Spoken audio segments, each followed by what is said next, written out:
Hey, what's up? Hello. It is Anna again. Sitting at a bit of a weird angle today, but we're making it work, so it is what it is.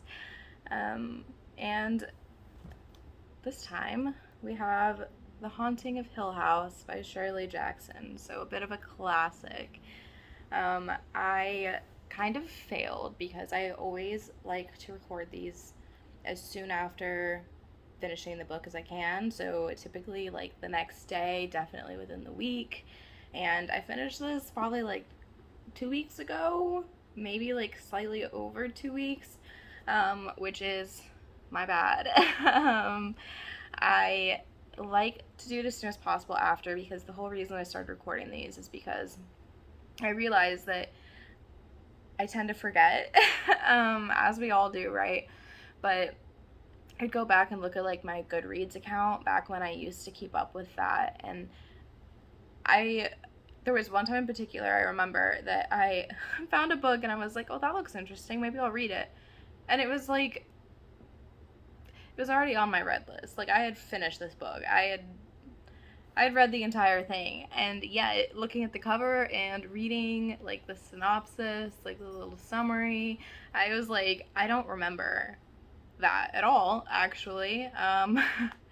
So I wanted to start recording these just so that I have like a little video diary, basically, of the books I read and what I thought of them and if I enjoyed them. And I have gone back and looked at some of these from like a year ago, and I actually like it helps a lot, actually, being able to go back and see what I thought of them. I especially in series I'm reading. I think I mentioned in the last video that I did that. When I was reading the second book in the Malazan series, I went back and watched my video on the first book in the series, and that actually helped a ton. Like kind of prepping myself to dive back in to the series and that world and all of that. So here we are. I'm a little later than preferred, but I feel quite strongly about this book, so I think it'll be okay. I don't feel that I've forgotten how I felt yet. So with that, I guess let's talk about it. So, as I said, this is The Haunting of Hill House by Shirley Jackson.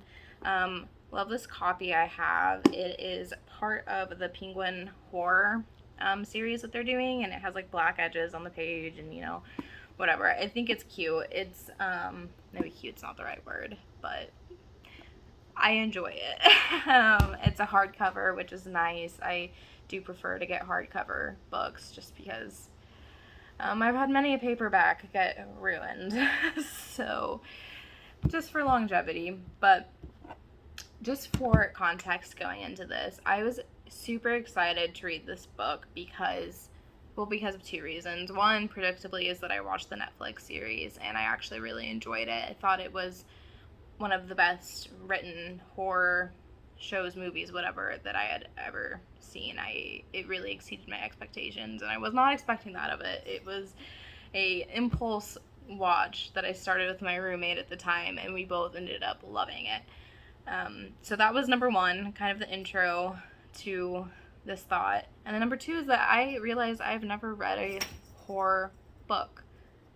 Also, if you can hear that, you may not even be able to hear anything, but my cat is attacking my curtains, so if you ever notice those up in the background, it's because she likes to climb them. So I never read a horror book, which just blew my mind because it's like, how have I never read any? Like, no Stephen King, no, like, none of it. I've read action, maybe like some dark themes, but never like actually of the horror genre. Closer to just like bordering the genre than actually in the genre. So I was really excited to kind of see how that was. My favorite horror movies, whenever I watch them, or favorite shows, it's usually not even horror, it's psychological thriller, because I love a good story. I love a twist. I love when it's like actually unexpected. Um, I love being caught off guard by media and art of any form. So I was really excited to get into this. I will say it's not necessarily like that. It's not unexpected in any way. I don't think any of the events in the book I was like, oh, I'm shocked. But at the same time, I think I am going to have to purchase some more horror books after this experience because it was so fun. I was talking to my boyfriend about this, and I was saying, it is wild how immersed you can get in books and how they can actually, like, give you that creepy vibe, you know? Because I always, when I think of the things that I dislike about horror, or like what you find like scary, um, I I hate jump scares. I hate them. And the beautiful thing about a book is that there aren't jump scares in a book. Nothing's gonna jump out of the page. You have to read it all.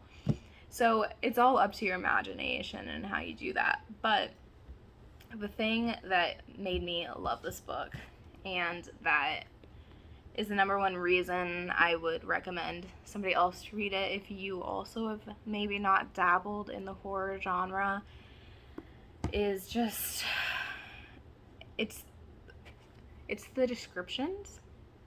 And they're not even like super over the top in this book, but it's I think from my perspective anyway, it seemed that what was described was carefully chosen. So, you know, you're not getting some crazy in-depth description of everything they see, of course, but it's very much the ambiance, it's those details, it's all in the details, and it's being able to get immersed in the book and really kind of feel that creepy atmosphere, even though, I mean, you're just reading pages on a book, right? But the other thing, and this is really like what I'm getting at, the number one thing is the fact that you have to read it all, right? Which sounds so like amateur, like, I don't know, of course you have to read it. It's a book. That's what you do. You read books. But in a horror movie, what you often see people doing is this, right? So you hear what's happening, but you're kind of peeking through your eyes. You're not really watching. You can look away. And what is both great and terrible about horror books is that you can't look away. You won't know what happened if you look away. You have to read it. So, I mean, I don't know if others are better at like turning on and off their like visuals in their head, I guess you would say.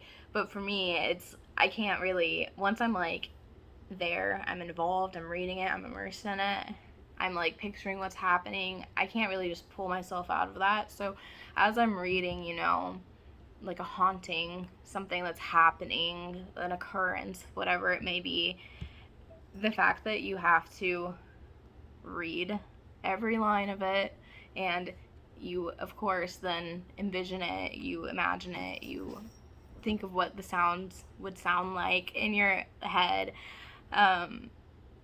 It's really cool. I think it may distinguish the people who actually like horror from the people who maybe don't as much, because you can't just look away. But I don't know, I just think that is the best thing about it. And as I said, I'd never read a horror book, so this is probably like duh, Anna, of course you have to read it. But I just think that reading horror may be like my new favorite way to consume that type of story or art. I don't really watch a lot of horror TV shows or movies anyway. I used to watch them a lot more in high school than I do now. But like, with that beside the point, I think I will start looking in that section a bit more, you know, when I go to the bookstore. I'm really intrigued by it, and like I said, I only have this one example, I guess, of what that can be. But because I've now read it and kind of like had this realization, I guess, I'm really excited to see what other stories and authors there are out there to, you know, give me that same type of vibe, because it's really cool. It's really interesting, and I think I prefer the general atmosphere of reading it over watching it, because it forces it to be more about the story and like you being involved in it as a reader and like experiencing the story as a reader, versus like a movie where a lot of times it is just jump scares and it's kind of surface level, and maybe it wasn't intended to be, but I do think that a lot of times visual media tends to come off that way for horror specifically. Not necessarily, I'm not speaking for, all genres, and there are good examples out there for visual medium as well.